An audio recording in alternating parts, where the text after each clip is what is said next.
Download and upload more than ever before with an ultra-fast fiber connection. With 3 simple steps, you can be the one with an SLT fiber optic connection. Visit slt.lk.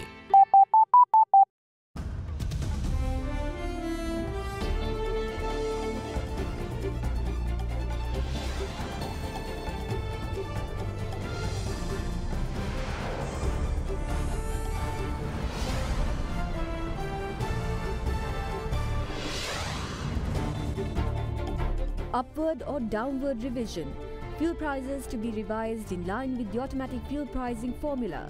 Committee to meet at midnight for discussions. Common goals. TNA ready to work hand in hand with JVP. JVP wants referendum to abolish executive presidency. Defending the budget. Tailoring the budget within IMF's program was a necessity for Sri Lankan government. We had 2 choices. One choice was to walk away from the IMF agreement. The other choice was to stay within the IMF agreement. Surprise ruling. Woman accused of killing the half-brother of North Korean leader released in shock ruling in Malaysia. All that and much more coming up on First at 9 this Monday, the 11th of March 2019. From Ada Derana, this is Ada Derana First at 9. Live from Studio 24 in Colombo.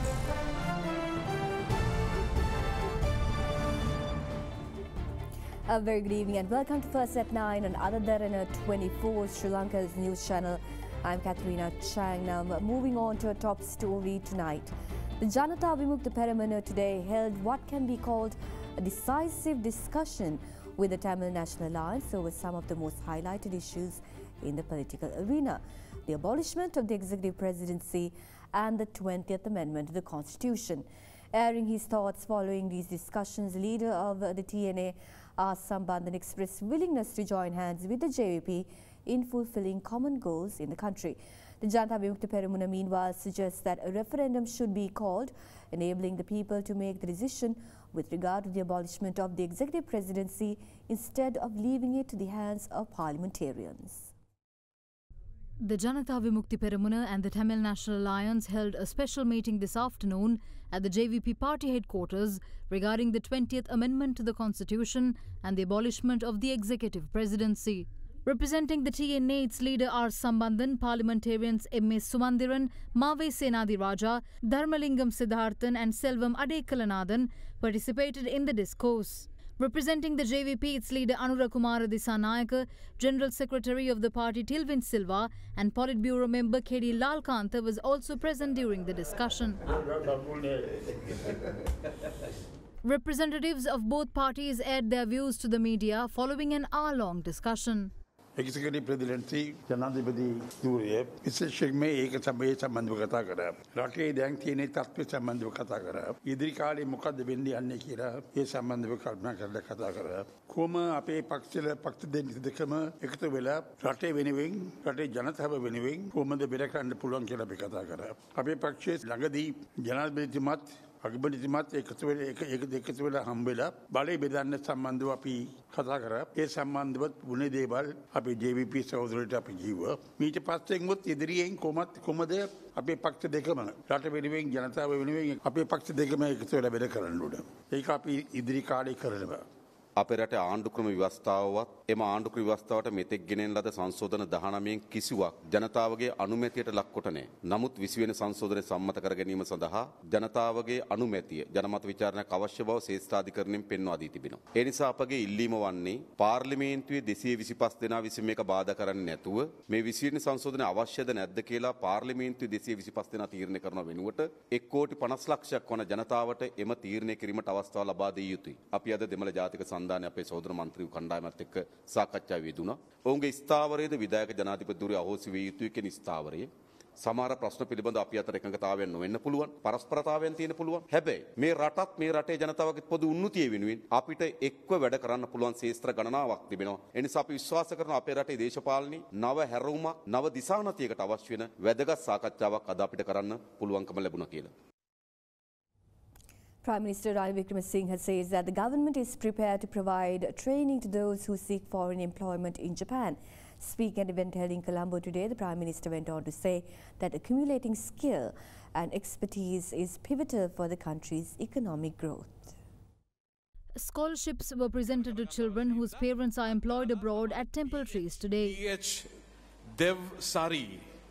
අපි ඊගා වැඩ පිළිවෙල ඇවිල්ලා වැඩිම විවේචනයේ තියෙන්නේ ඇයි ගෘහ සේවිකාවන් විදියට මේ ලංකාවෙන් පිටත් කරන්නේ මමත් පෞද්ගලික මම දැක්ක අපේ ජනාධිපතිතුමාත් කියලා තියෙනවා ගෘහ සේවිකාවන් සම්බන්ධයෙන් විශාල ප්‍රශ්නයක් තියෙනවා මගේ නම් ඉලක්කය ගෘහ සේවිකාව යන එක අඩු කරලා දැන් අලුත්ම එක තමයි කෙයා ගිවිං කියලා කියන්නේ සාත්තු සේවය ඒකට ඇටි වෙනකන් ලෝකේ යුරෝපීය රටවල් මැද පෙරදිග නෙමෙයි ඊට වඩා හොඳ රටවල් වල රැකියාවල් උත්පාදනය වෙමින් පවතිනවා ජපානයේ විශේෂයෙන්ම අද අපේ රටේ වැඩිම විදේශ විනිමය ලබන්නේ මේ විදේශ රැකියාවලින් එන අපි වෙනුවෙන් මේ සේවයක් කරනවා නම් අපේ යුතුයකම තියෙනවා ඒ වගේම ඒ සියලු දෙනා අත දීලා පුළුවන් අන්දමට උදව් උපකාර කරන්න. ඒ නිසා දැන් විදේශ රැකියා යෙදෙන සියලු දෙනාටම වැඩියෙන් ශිල්ප දැනුම ලබා දෙන්න අධ්‍යාපන ලැබව දෙන්න එක තමයි අපේ අරමුණ වෙලා තිබෙන්නේ. ඒ ශිල්ප දැනුම ලබාගෙන මීට වඩා මාසයකට හම්බ කරන්න. අන්න ඒ වැඩ කටයුත්ත කරගෙන යන්න තියෙනවා. ආපහු පැමිණියාම අපි කරන මේ ආර්ථික වර්ධනයට ඒ වගේම විශාල ශක්තියක් බවට පත් වෙනවා. එදා ගියේ මැද පෙරදිගට අනාගතයයි බරන්නේ ජපානයට විශාල පිරිසක් සේවය සඳහා යවන්න. අපේ ඇමතිතුමා ජපාන ආණ්ඩුව එක්ක සාකච්ඡා කරනවා. ඒත් නුපුහුණු පසුබිමක් එක්ක ජපානට යන්න බෑ. පුහුණු කිරීමේ වැඩ කටයුතු වැඩි කරන්නට කියලා මම ඇමතිතුමාට කියලා තියෙනවා.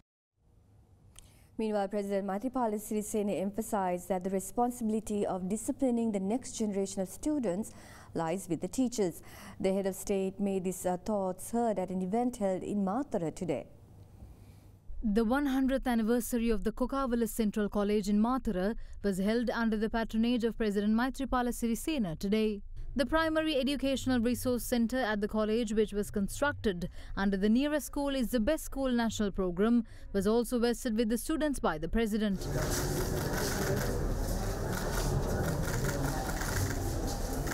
Other දරුවන්ට දඬුවම් කරන්න බෑ. ඒ වුණොත් පොලිසියට යනවා, පැමිණිලි දානවා, මානව හිමිකම් ගුරුතුමාලව ගෙනියනවා උසාවියට. නමුත් මම දන්න විදිහට 99%ක්ම ගුරුවරයෙක් දඬුවමක් දෙනවා නම් දරුවෙකුට ඒ දරුවා හදා ගැනීමේ පවිත්‍ර චේතනාවෙන් මිසක් අමානුෂීය විදිහට දරුවන්ට දඬුවම් දීම නම් නොවේ. මගේ අම්මත් ඔබ දන්නවා ගුරු මෑණි කෙනෙක්. මගේ තාත්තා ආරච්චි මහත්තයා ඒ කාලේ මම ගෙදර ගිහින් කිව්වනම් මට විදුහල් පීතුමා ගැහුවයි කියලා මට අම්මයි තාත්තයි දෙන්නමත් මට ගහන්න පුළුවන්. ඒක තමයි එදා සංස්කෘතිය. අපේ රට වශයෙන් ගත් විට නිදහස් අධ්‍යාපනයේ තුල ඒ අතීත අත්දැකීම් සමග වර්තමානයේ තිබෙන ගැටලු සහ අභියෝග තේරුම් අරගෙන අනාගතය අපි ජාතියේ යහපත සඳහා ශක්තිමත් කරන්නට ඕනේ. Opposition leader Mahinda Rajapaksa says that a presidential candidate will be fielded from the Sri Lanka Potujana Perumuna to contest in the anticipated presidential election. Speaking to media following an event in Amblipitia today, the opposition leader went on to say that the opposition is of the firm stance of abolishing the executive presidency and that Parliament has no power to amend or replace the constitution. A hotel in Amblipitia was declared open by opposition leader Mahinda Rajapaksa today. Following the event, the opposition leader addressed the media.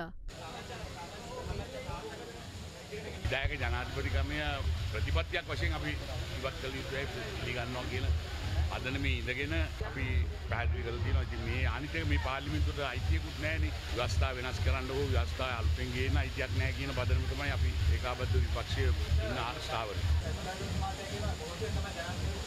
ඕනම අපේක්ෂකයෙක් පොට්ටුවෙන් තමයි තරම් කරන්නේ. Opposition leader Mahinda Rajapaksa paid his respect to the former Member of Parliament and General Secretary of the Sri Lanka Communist Party, KP Silva, who passed away recently. The committee appointed for the monthly revision of fuel prices is scheduled to meet at midnight today. The committee is expected to decide whether a revision on the prices of fuel in Sri Lanka in line with the automatic fuel pricing formula is necessary after considering the prices of the global market oil. According to the Ministry of Finance, the prices of crude oil have been on an upward trend since the 1st of February. On 11th of last month, the committee increased the fuel prices in accordance with the pricing formula, where the price of 1 litre of octane 92 petrol saw an increase by 6 rupees, while the price of an auto diesel saw an increase of 4 rupees. Following the announcement of the government, the Lanka IOC also increased its fuel prices last month.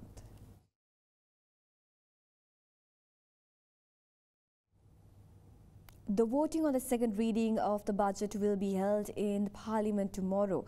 Many parliamentarians representing the government as well as the opposition had much to say on the final day of the debate on the second reading of the budget.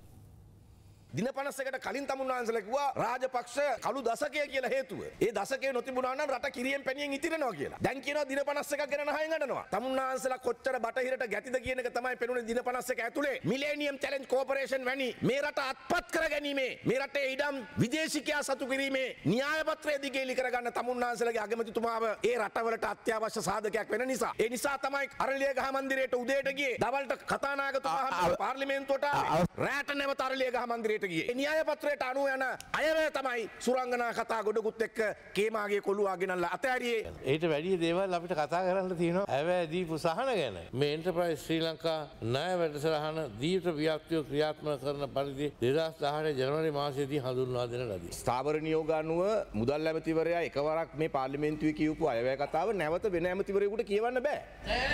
කතාව කියවන්නේ ඒ කතාවේ gap වෙලා තියෙන ඒවා ගැන කතා කරන්න. දැන් ඔය තමුන්නාන්සේ කියෝනේවා කරන්න කොත් සල්ලි. ඒක ඒ වෙලාවට අපේ මුදල් ඇමතිතුමා උපයා ගනි.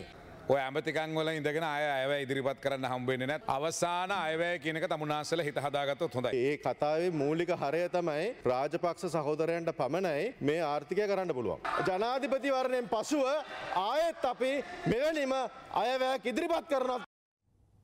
Chairman of the Sri Lanka Podujana Perumana, Professor G.L. Piri says that they had sought the intervention and due justice of the judiciary as the United National Party does not intend to hold the provincial council elections anytime soon.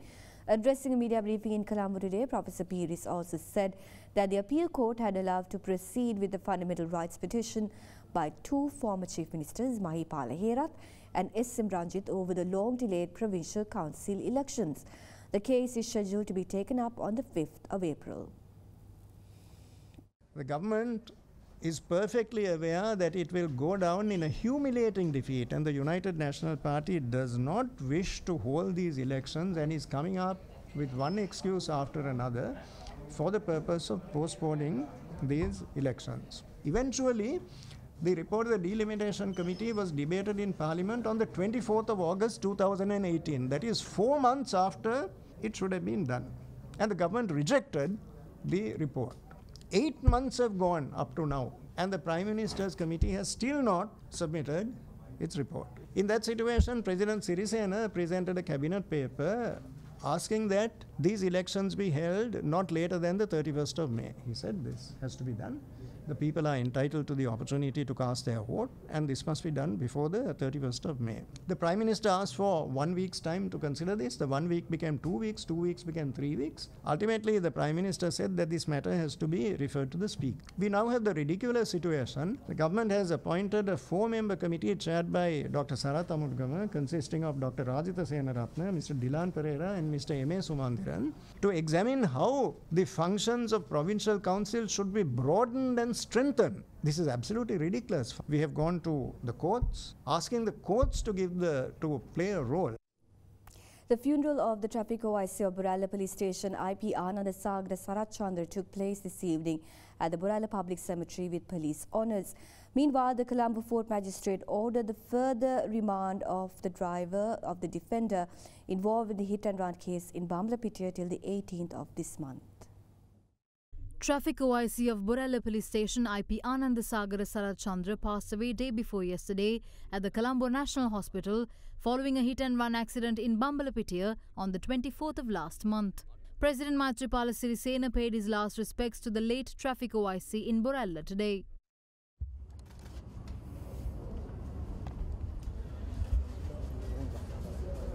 Prime Minister Ranil Wickremesinghe also paid his last respects to IP Sarat Chandra this morning. Politicians, high-ranking officials of the police were also in attendance at the funeral.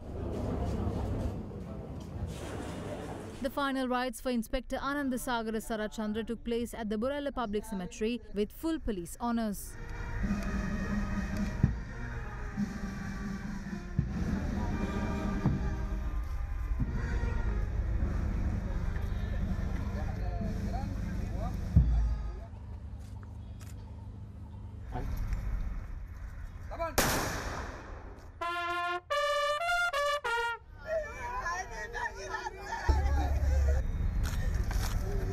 Meanwhile, the driver of the defender involved in the hit-and-run case, Navindu Umesh Ratnayaka, was produced before the Colombo Fort Magistrate today, where he was remanded for further 7 days.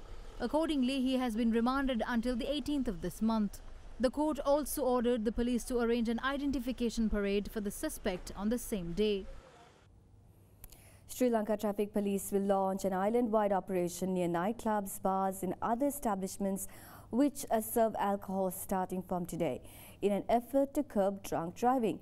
These measures are being taken up in a backdrop where Traffic Police Chief DIG Ajit Rohana highlighted that driving under the influence has become a serious issue in the country. In 2018 alone, over 150,000 drivers have been arrested on charges of drunk driving. Furthermore, between 2017 to 2018, accidents caused by drunk drivers have resulted in 304 deaths and injured 4,398 persons.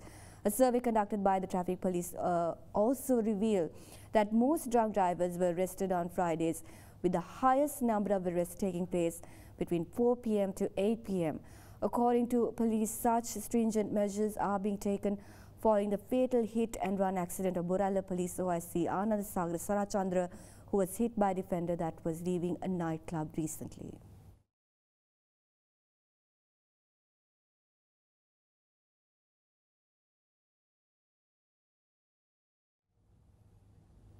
The police special task force seized 167 kilograms of heroin from a house of a suspected criminal gang member in Rawatawata area in Morato today. Accordingly, the haul had been recovered from the house of Kalum Indika Sampat, also known as Keuma, who is an acquaintance of the drug kingpin Markandre Madush. Kalum Indika Sampat was arrested by police recently in connection with the robbery of gems and diamonds valued at 700 million rupees. Police have also found 2,500 live ammunition and a pistol during today's raid that was conducted following further interrogation of the suspect. Meanwhile, Kalum Indika was remanded until the 22nd of this month after he was produced before Magistrates Court in Mahara yesterday.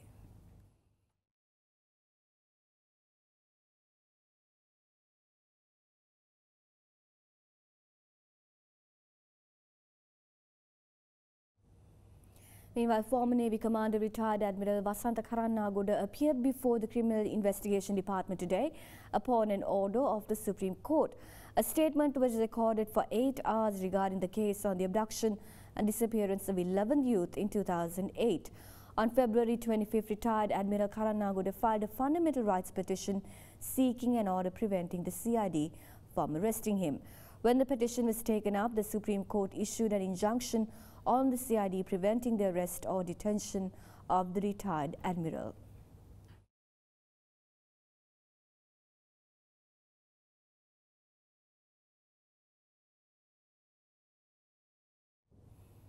Meanwhile, the 6th batch of devotees who won the opportunity to participate in the Dambadiva Vandana religious pilgrimage organized by FM Derana and Derana Media Network paid homage at the site where Lord Buddha delivered his first sermon called the Dhammacakkaravаттana Sutta, where he explained the 4 noble truths to his first 5 disciples. The organizers also facilitated devotees to pay homage at the Sugandha Kuti and Mulagandha Kuti, where Lord Buddha resided.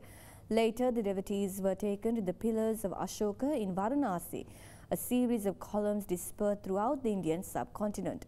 The pilgrims are currently making their way to the next destination of Dambadiva Vandana, Bihar province.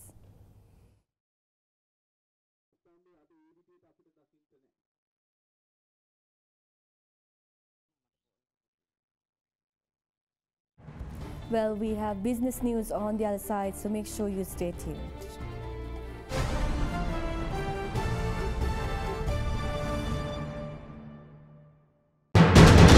You are watching Sri Lanka's #1 news channel. This is Other Derana 24.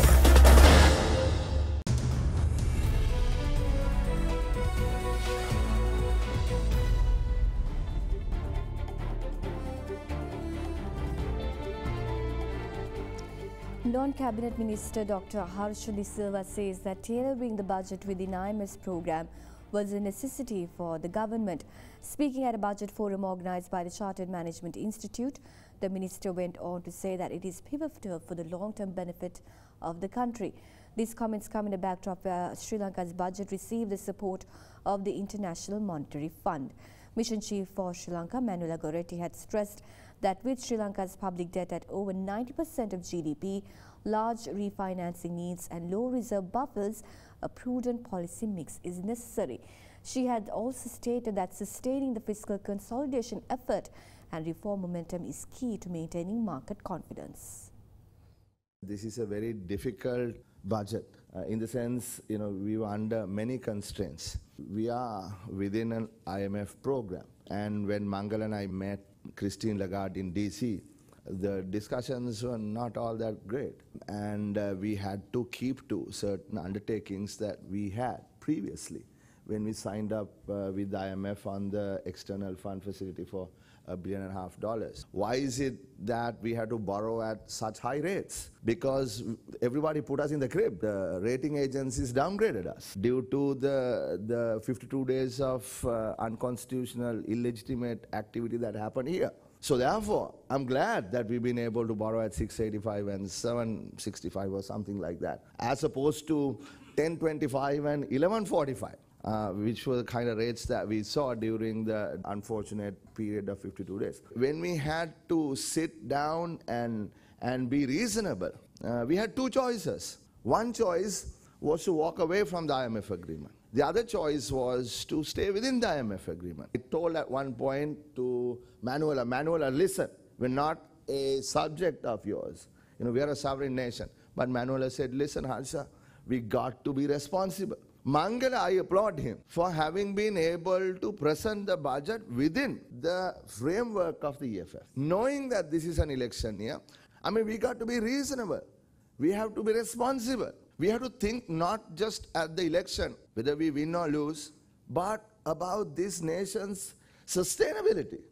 How on earth are we going to pay back all these loans? If we walked away from the IMF agreement, what would happen? We had a revenue of 10.8% of GDP. What country can run with a revenue of 10.8, tax revenue of 10.8% of GDP? So how are we going to increase the revenue to the state?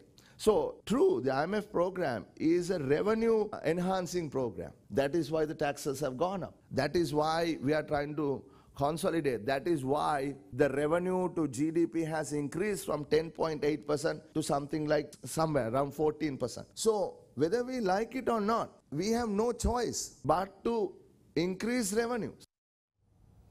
The Board of Investment signed an agreement with Logipark International Private Limited to construct, commission and operate a logistics centre to provide integrated logistics services, a container freight station, multi-country consolidation and a range of local and international logistics solutions to the tune of $13.96 million. The agreement was penned by Sector Head Transportation Sector, Executive Vice President of the John Kears Group, Zafir Hashim, and Director General of BOI, Champika Malagoda. Issuing a communique today, the BOI said the facility will be located within the Muthurajwala logistics zone in Keralpitiya, Vattala. Fast-moving consumer goods such as food, household items, electronics, garments, as well as industrial products such as paints and lubricants would be handled at Logipark International. This would also include both imports and export cargo for many existing and future BOI enterprises.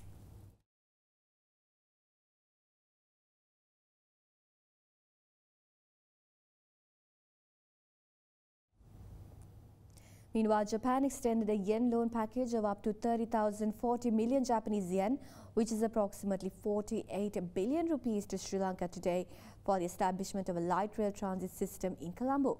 Now, once completed, it will be a solution to the heavy traffic congestion in the city. The signing of the exchange of notes took place at the Finance Ministry between Ambassador of Japan to Sri Lanka, Akira Sugiyama, and Secretary to the Treasury, Dr. R.H.S. Samaratunga today. The proposed light rail transit system is also designed to enhance the connectivity between the administrative commercial hub of Colombo and the densely populated residential areas in the suburbs of Colombo. The planned LRT system is 15.7 kilometers in length with 16 stations from Colombo Fort to Malabe, via Battaramulla and will reduce the travelling time from Colombo Fort to Malabe by approximately 30 minutes. This year loan is offered on concessional terms and conditions such as 40-year repayment period with a grace period of 12 years and 0.1% interest rate per annum.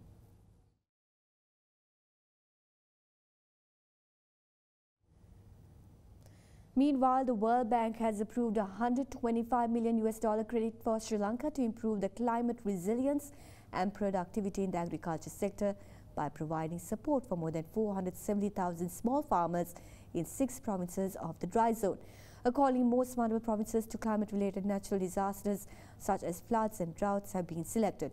The project will support smallholder farmers living in these climate hotspot areas to increase their access to irrigation and management of water resources, along with support to adopt climate-smart technologies that result in increased agricultural productivity and improved access to markets. The project will work through farmer groups and expect to bring in the private sector to enable increased commercialization of smallholder farming.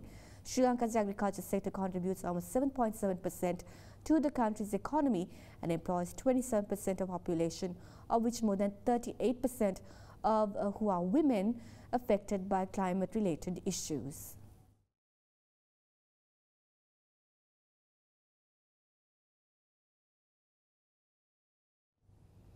Meanwhile, the all-share price index slid 0.73% to 5,680.30, its lowest low since 10th of September in 2013. The benchmark stock index had fallen 1.63% last week, recording its 3rd straight weekly fall. It declined 2.9% in February, its 2nd straight monthly fall. The turnover was 400 million rupees, less than half of last year's daily average of 834 million rupees. Foreign investors bought a net 6.1 million rupees worth of shares today, but there have been net sellers of 5.96 billion rupees worth of equity so far this year. We now have Nisansta Kurupamudli from First Capital Holdings with a brief report. In the bond market, the yield curve remained broadly steady in anticipation of the bond and bill auctions, while limited activity was witnessed on short tenor maturities with ultra-thin volumes. The equity market continued with negative sentiment, recording a 6-year low, mainly dragged down by Hatton National Bank and Sri Lanka Telecom, while 45% of turnover was derived through crossings, with 201,000 shares of Commercial Bank were traded at Rs 101 a share, while 660,000 shares of Asian Hotels was traded at Rs 41 a share.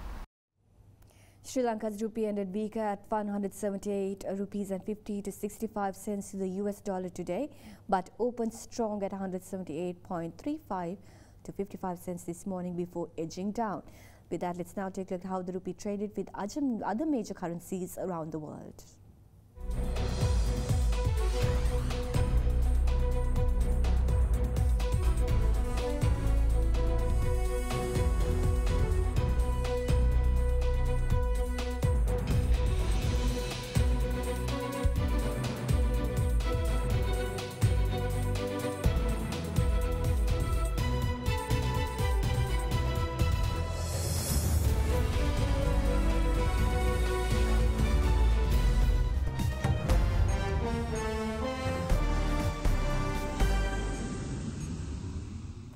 The Indonesian woman accused of killing Kim Jong-nam, the half-brother of North Korea's leader, has been freed after charges against her were dropped.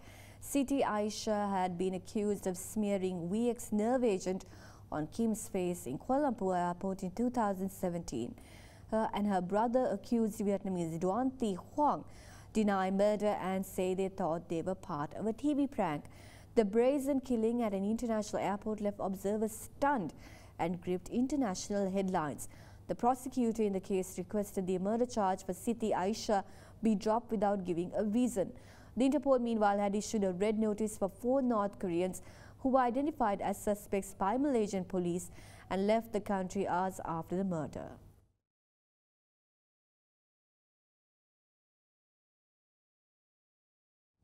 US plane maker Boeing is currently facing questions after the Ethiopian Airlines 737 crash yesterday, killing all 157 people on board.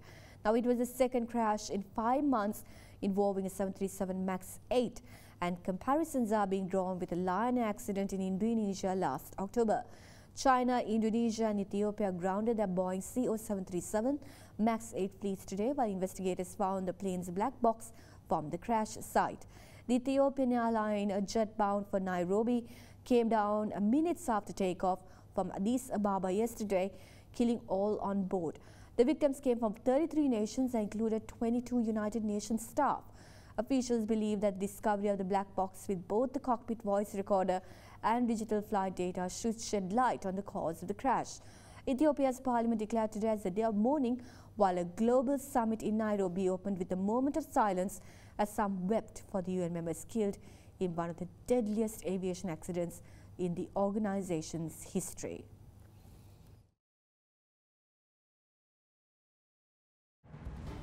Up next is a short commercial break, so make sure you stay tuned.